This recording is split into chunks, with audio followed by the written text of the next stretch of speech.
ամենաանտիրը կամ ոչինչ։ Հողի H2O ջրի պես է խմբվում։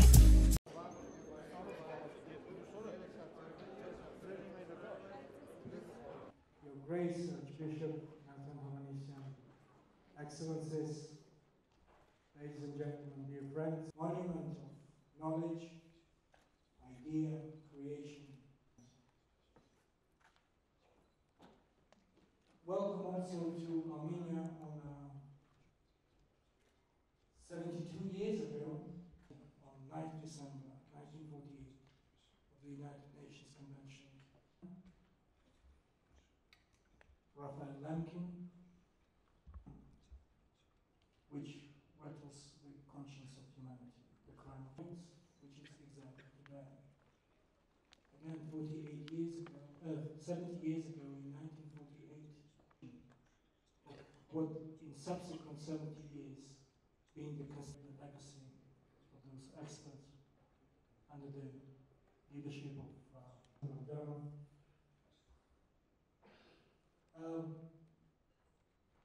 The foundation's considerable pillars to bring nations together to work against discrimination, devastation of human destruction, the destruction of human identity.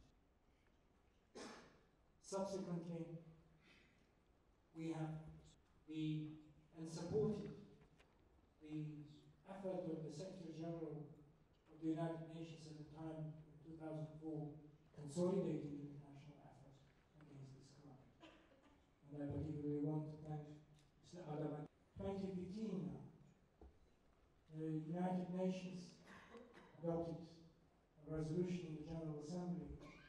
Since 2005 until 2018, we have been to this collective effort by way of establishing this very for prominent representatives of academia, of the profession of law, of particularly a world of rising radicalism, populism, discrimination, intolerance, the backseat. And this is very dangerous. We know that in the era of Mr. Minister, dear Mr. Manasakanya, thank you very much for your introduction. I think it was professional and quite inspiring. And let me start by saying Bari Luis, and also saying good morning, and also saying Dobro Utra. Bari Luis in Armenian means not only good morning, but kind or good light. We are here today to speak about us as humans, and us as humans as a society or individuals. All of us probably, or maybe, except the wonderful saints that lived on this planet, were containing both the kind light and also the darkness inside. So is the humanity. Look at the 1,000 years of our humanity. We can record huge successes of light, or we can record sad evidences of big darkness. And the fight between the dark and the light is active today as well. And of course, the conference here, which is called Global Forum on Fight Against the Crime of Genocide, is about fighting the dark behavior of humanity. Well, there are many elements of this darkness. The way we look and behave ourselves with our planet, call it fight for climate change or cleaner nature, or a home that we will all love and care of, apartheid, rights of people who are different by race, by their gender, by their nature or religion. all of this is at the end of the day simply the dark side of it. And unfortunately, the darkness is not over, it's there. And with the time, because we live in the 21st century when many things are developing very fast. I think we are a globalized world. Our interconnection is very strong. Anything happening in this planet spreads very quickly, creates roots or followers, both on the dark side and also the light side. So I call this not evolution, not revolution. I don't agree that there is a fourth industrial revolution, because I think we are entering an area where we are entering the era of our evolution. Not a revolution, but R with a capital letter, and evolution starts with a capital E, means rapid evolution. In the times of rapid evolution, everything develops very fast. So is the dark side. So I think it's very timely that we are having and talking now about the biggest dark component, which is the crime of genocide.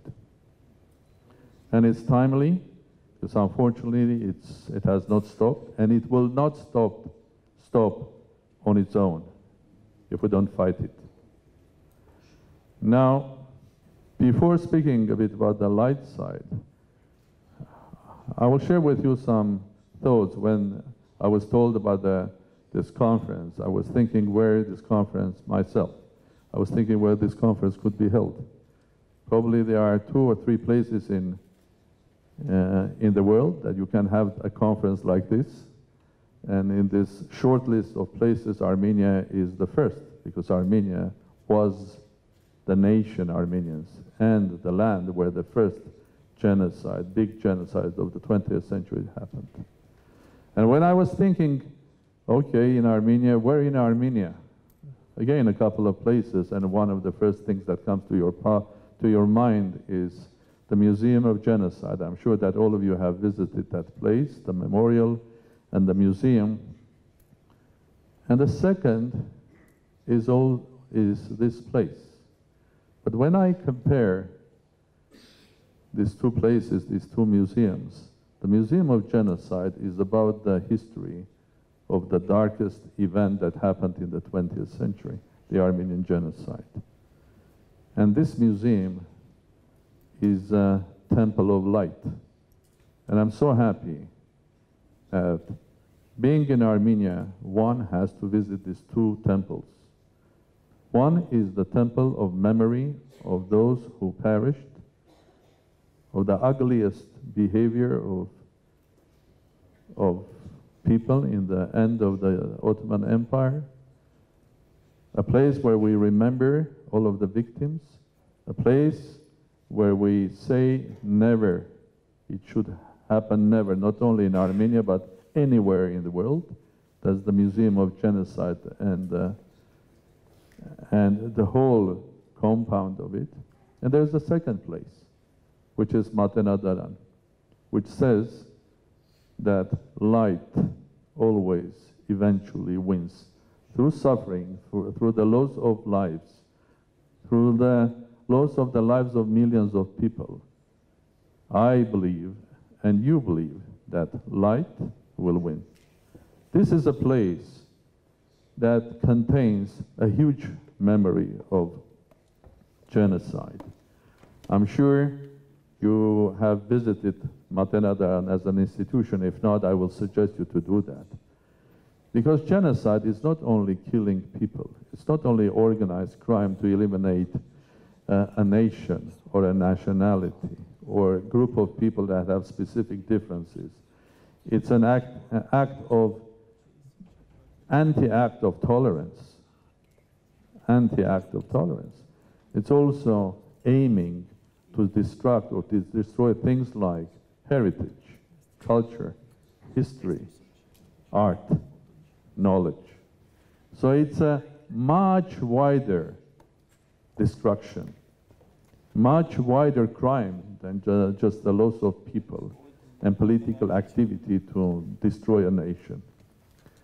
While Matenadaran is a place which says that whatever you do, you cannot destroy it. It's a special place as well on the just human story side. There are thousands of examples of Armenians, especially ladies, mothers, grandmothers, that were running from the genocide. These thousands of examples included my own grandmother, which was from a wealthy family living in Ottoman Empire. When the genocide happened, they left everything. And she was telling me when I was young that she left everything. She didn't take with her nothing, neither the clothes or gold or anything. She left everything. She took two the most valuable things of her life: her young boy and the Bible, the illuminated Bible. So these were the two most valuable things of her life.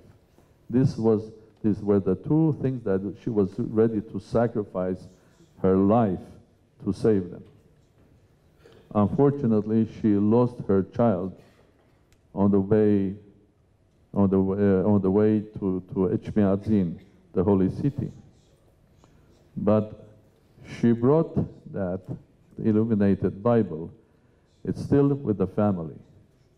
It's still with a family that contains not only the history of more than 450 years old, because that's a Bible of 450-year-old Bible, beautifully illuminated, but it contains also the pain and the memory of the lost child, someone that never grew up, someone that never became an adult, never made a contribution to art and culture, or business, or politics, never had children or grandchildren.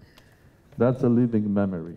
And this is a temple of light, showing that eventually, yes, indeed, Armenian genocide has been started 103 years ago, and we are celebrating the memory of those who lost their lives there, the memory of lost homes, the memory of lost friends, relatives, children. But also, I think it's the time we also celebrate that after 103 years, we have proven to the world that the light will win. And the proof of that is the Republic of Armenia, its people, its success, a small state but a global nation known in the world as Armenians, who are hard-working, honest, very patriotic, people that live in many countries but are also good citizens of those countries where they live. They never live in a ghetto. They live in Russia, they are good citizens of Russia. They live in America, they are good citizens of America. They live in Argentina, Australia, Lebanon. They are, first of all, good citizens of those countries. They are those who are contributing to the success of those countries and also to the culture, and bearing inside a pain, but also a dignity and proudness that we can beat the dark side. And the proof of that, as I told you, is this institution that contains things or values, human values, that were targeted to be destroyed. The history, culture, heritage, love, religion, God, and humanity. So welcome to Armenia, a nation that has beaten the ugliest crime of modern times, the crime of genocide.